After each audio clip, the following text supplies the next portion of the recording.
안녕하세요. 투자하는 아재입니다. 오늘 주제는 미래의 언어 6G에 대해서 이야기해 보도록 하겠습니다. 과거 저희 영상에서 4차 산업의 핵심 트리거가 될 4가지 기술에 대해서 이야기한 바 있는데요. 첫 번째 반도체는 미래의 육체, 두 번째 통신은 미래의 언어, 세 번째 양자 컴퓨팅은 미래의 두뇌, 넷째 보안은 미래의 갑옷이라고 이야기한 바 있습니다. 오늘은 미래의 언어 6G에 대해서 이야기해 보도록 하겠습니다. 시작에 앞서 구독과 좋아요, 알림 설정은 사랑입니다. 우리가 사용하는 통신망은 크게 유무선 인터넷과 위성 통신망으로 나눠 볼 수 있습니다. 기존의 유무선 인터넷은 가격이 저렴하고 속도가 빠르다는 장점을 가지고 있습니다. 하지만 도심을 벗어나 외곽 지역에선 신호가 잘 안 잡힌다는 단점이 있습니다. 이를 보완하는 것이 서비스 지역이 넓은 위성 통신망입니다. 하지만 위성 통신망은 속도가 너무 느리고 불안정하다는 한계점이 있습니다. 그렇다면 6G는 무엇일까요? 우리가 현재 사용하고 있는 5세대 이동통신 5G이 다음 단계로 인공위성을 이용한다는 특징이 있습니다. 6G는 5G 최소 5배가 빠른 100GB에서 최대 50배인 1000GB, 즉 1TB의 전송 속도를 구현할 것으로 생각된다고 합니다. 이러한 이동통신 속도의 발전을 고려하면 2026년도에 기술 시연이 이루어질 것으로 예상되며 2028년에는 상용화가 이루어질 것으로 예상됩니다. 6G 상용화는 4차 산업의 본격적인 확대에 대한 트리거가 될 것이라 생각됩니다. 우리가 흔히 말하는 M2M, 머신 투 머신, 물체와 물체 간의 통신, 이걸 위해서 IoT, 사물 인터넷, 그리고 IoE, 만물 인터넷 이런 것들을 하기 위해서 도심 항공 모빌리티, UAM,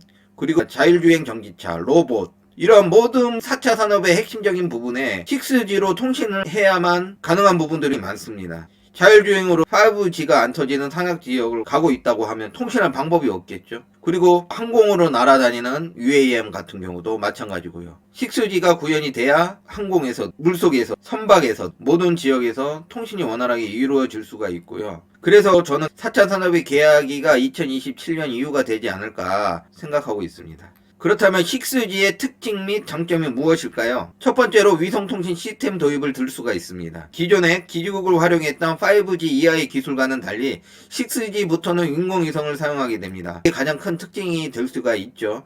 따라서 그동안 기지국을 활용했던 일반적인 이동통신의 사각지대로 여겨졌던 해상과 항공, 수중, 산악지형 이런 지리적 장애를 극복하여 자유로운 통신이 가능해지게 됩니다. 해외에서 로밍이 필요 없게 됩니다. 두 번째로 전송 속도입니다. 앞에서 말했다시피 최소 100GB에서 최대 1000GB인 1TB급의 속도를 낼 수 있기 때문에 우리가 영화 한 편을 다운받는데 몇 초밖에 안 걸리는 굉장히 빠른 속도를 자랑합니다. 세 번째로는 짧은 전송 지연입니다. 그리고 넷째로 넓은 서비스 거리. 위성으로 쏘다 보니까 아무래도 기지국보다는 서비스 지역이 넓어지죠. 그리고 높은 신뢰성. 5G에서는 보안적인 문제가 대두가 되었는데 6G가 도입이 되면 기본적으로 강력한 보안 기술이 적용될 수밖에 없다고 합니다. 이렇듯 6G의 핵심은 위성통신 시스템이라고 할 수 있습니다. 최근 우주항공이 주목을 받고 있는 이유 중에 하나이죠. 우선적으로 인공위성을 쏘아 올려야 하기 때문에 비용과 기술적인 측면에서 진입장벽이 매우 높습니다. 단점으로는 빠르게 이동하거나 위성통신을 수신하는 안테나를 접어버리면 전파가 끊어져서 사용할 수가 없게 됩니다. 따라서 휴대용 위성전화의 경우는 발신 전용입니다. 항공기나 선박용 위성전화는 알아서 위성으로 전파를 계속 발신하기 때문에 이동하면서 사용이 가능합니다. 또한 위성통신 시설 후 유지 보수에 어려움이 있고 수명이 짧다는 단점이 있습니다. 또한 단위 면적당 대역폭이 제한되어 인구 밀도가 높은 대도시에서는 위성통신이 제한된다는 단점이 있습니다. 그래서 초기 6G가 도입이 돼도 광범위하게 사용되기는 힘들 것 같아요. 도심 지역 같은 데서는 5G가 활용이 되고 나머지 부분들에 6G가 사용이 되면서 점점 활용도가 넓어지는 그림을 생각해 볼 수 있습니다. 국내 항공사인 대한항공과 아시아나 등에서는 기내 위성 전화 서비스를 운영하는데요. 요금이 분당 12달러로 한 15,000원 정도 된다고 합니다. 굉장히 비싸죠. 현재 서비스되고 있는 위성 휴대통신 시스템은 스타링크, 이리듐 계획, 글로벌스타, 투라야 등등이 있는데 아이폰에서도 위성 SOS 감지 기능이 있죠. 충격 받으면 알아서 재구조를 보내는 기능인데요. 투라야 러시아에서 개발한 외장형 위성통신 모듈을 장착해서 가능한 것입니다. 이 외장형 위성통신 모듈은 대한민국의 AP 위성통신에서 제조합니다. 2020년 테슬라의 CEO로 유명한 일론 머스크는 스페이스X의 스타링크 서비스를 오픈하면서 단점인 품질을 개선하고 가격까지 크게 낮춰서 인기를 얻고 있습니다. 스타링크가 최근에 러우 전쟁에 활용이 됐죠. 러시아에 밀리고 있던 우크라이나에 반전의 신호탄이 된 것을 예를 들어 볼 수가 있겠죠. 스페이스X는 올해 23년 2분기에 한국에서 스타링크 저궤도 위성 시스템 서비스를 시작할 것이라고 합니다. 기간 통신사업자 등록을 진행 중에 있으며 국경 간 공급 협정 승인을 거치게 되면 글로벌 망 사업자로는 최초로 국내에 진입하게 된다고 합니다. 업계에선 국내 파급력이 당장 크지 않을 것으로 보고 있습니다. 서비스 가격이 월 15만원 내외이고 별도의 위성통신 안테나의 가격이 한 70만원에서 80만원 정도로 기존 통신망에 비해 굉장히 비싸기 때문이고요. 또한 국내에 깔려있는 광케이블 5G보다 아직은 통신 속도가 느리다는 단점이 있기 때문에 많이 사용하지 않을 것 같다고 합니다. 다만 항공과 선박 등 위성통신 시스템의 수요가 많은 곳에선 경쟁력을 가질 수 있다고 생각됩니다. 일부 4차 산업 중에 첨단 산업 및 6G 시장에서 주도권을 뺏길 수도 있다는 그런 우려 어린 시선도 있습니다. 또 다른 글로벌 강자인 원앱도 한국 진출을 예고하면서 저궤도 위성통신의 경쟁이 치열해진 상황입니다. 이것에 따라서 국내 통신업체들은 위성끼리 전파의 홍간섭이 일어날 수도 있기 때문에 관련 규제를 적극적으로 마련해야 된다고 이야기하고 있습니다. 삼성전자도 위성통신 시스템을 갤럭시 23 시리즈부터 탑재됩니다. 위성통신 시스템이 모두 6G에 활용될 것이라고 생각하시면 안 되고요. 앞에서 말한 위성통신 시스템 중에 하나가 대한항공이나 아시아나항공에서 이용되는 분당 12달러 일반적인 위성통신 시스템이라 생각하시면 되고요. 하나가 6G에 활용될 저궤도 위성통신입니다. 스타링크는 일론 머스크의 우주 탐사 기업 스페이스X에서 서비스 중인 위성통신 인터넷 사업을 이야기합니다. 전 세계의 인터넷 보급을 목적으로 하고 있고요. 일론 머스크는 기존의 위성통신망의 단점인 속도가 매우 느리고 불안정하며 서비스 가격이 매우 비싸다는 것을 해결하기 위한 두 가지 방법을 고안해서 스타링크에 적용했습니다.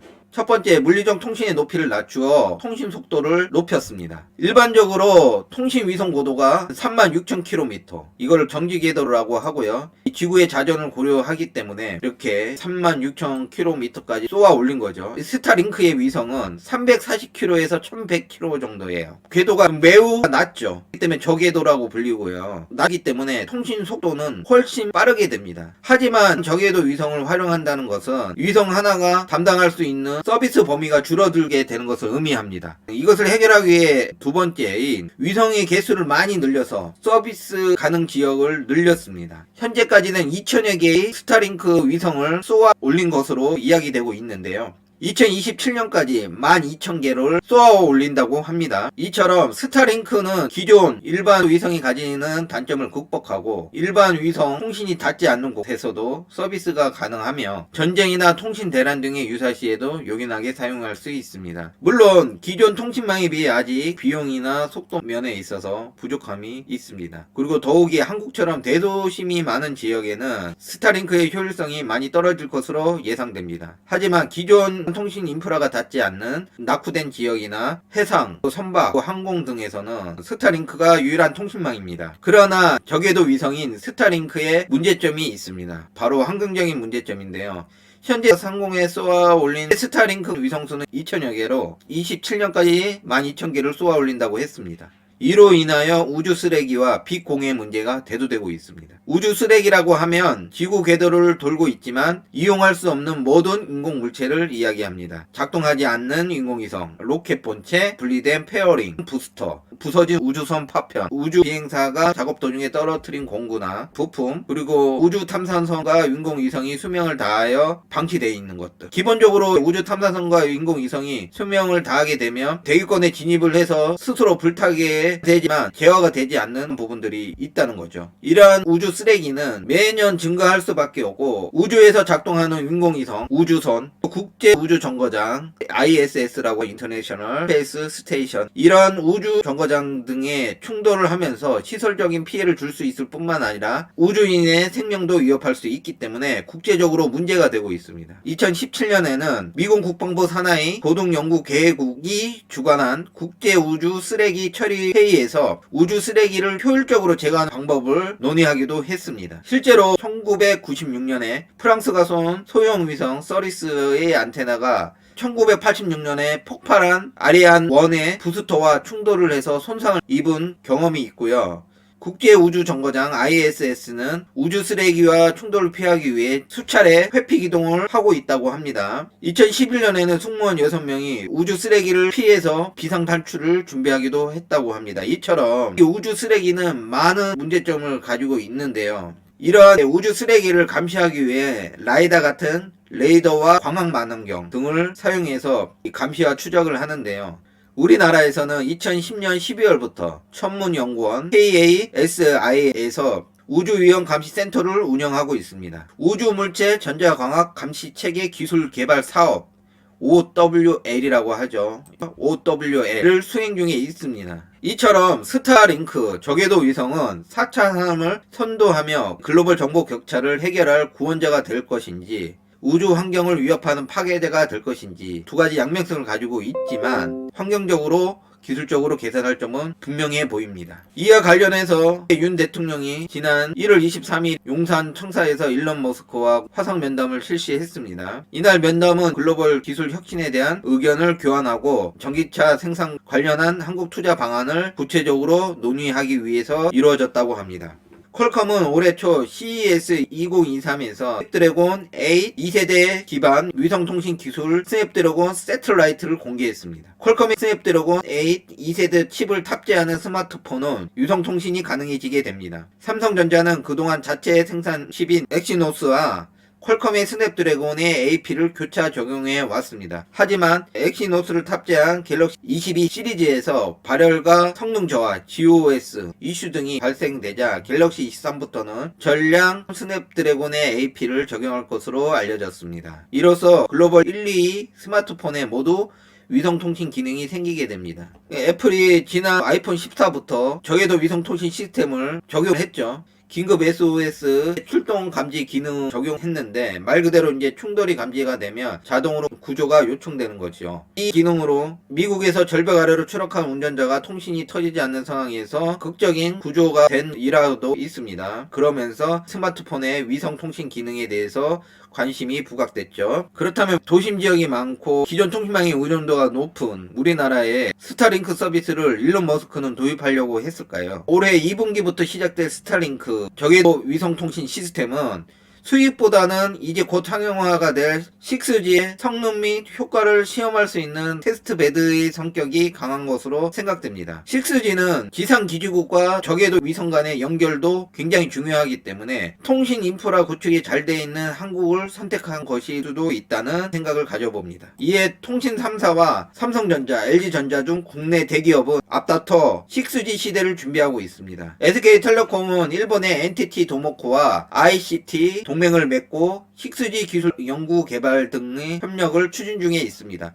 여기서 ITC는 Information and Communication Technologies 해서 정보 기술과 통신 기술을 총칭하는 용어죠. 그리고 2019년 1월 28일 날 카이스트와 LG전자가 6세대 이동통신 6G의 연구센터를 공동 설립했습니다. 그리고 삼성전자 DX 부문장인 한종희 부회장은 삼성전자 멕시코 사업 현황을 논의한 자리에서 2030년 엑스포에선 6G 등 첨단 기술이 활용될 수 있도록 할 것이라며 부산 엑스포 유치 당위성을 설파하였다고 합니다. 한국전자통신연구원 ETRI는 테라헤르츠의 대역 주파수를 이용한 초고속 무선 백홀 시스템 개발에 착수하였습니다. 이 백홀 시스템은 전 세계를 연결하는 통신 네트워크라고 생각하시면 돼요. 이처럼 테라헤르츠 주파수로 100기가비트의 무선 통신 기술을 개발하는 건 국내 최초라고 합니다. 현재 글로벌 선진국인 미국과 중국, 유럽 등의 강국들은